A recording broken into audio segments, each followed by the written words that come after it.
I think one of the biggest misconceptions, and this ranges from everybody from the general public to even unfortunately service providers, is when people hear exploited youth, they often think of the Hollywood definition. They picture whatever movie they've seen that depicts trafficking, but generally, that's not what exploitation looks like in our Commonwealth.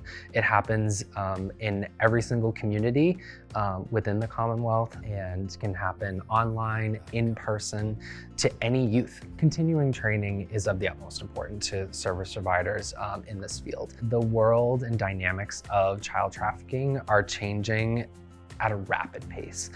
One example is over the COVID-19 pandemic, a lot of the exploitation shifted to online.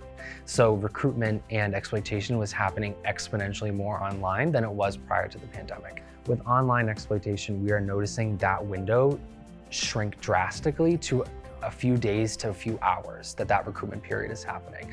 So it's really important that we're actively engaging in prevention education for our youth so that they know, because that grooming period is so small, our ability to intervene at that point is much narrower. So we're trying to engage in a lot of proactive education.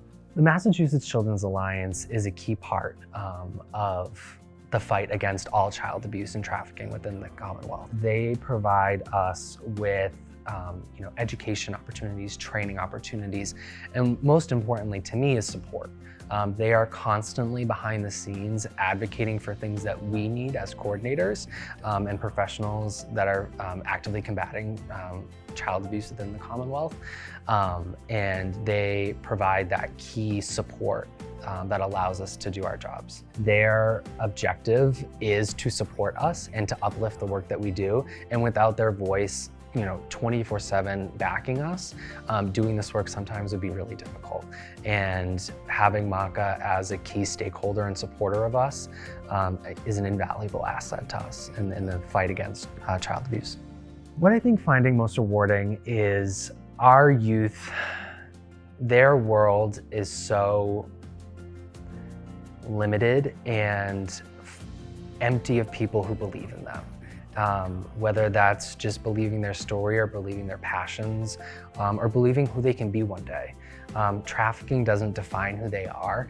They often have dreams and goals and ideas of who they can be, and engaging in this work allows me to show them, albeit sometimes behind the scenes primarily, that those dreams and things that they believe in are true and can become true and are valuable to society.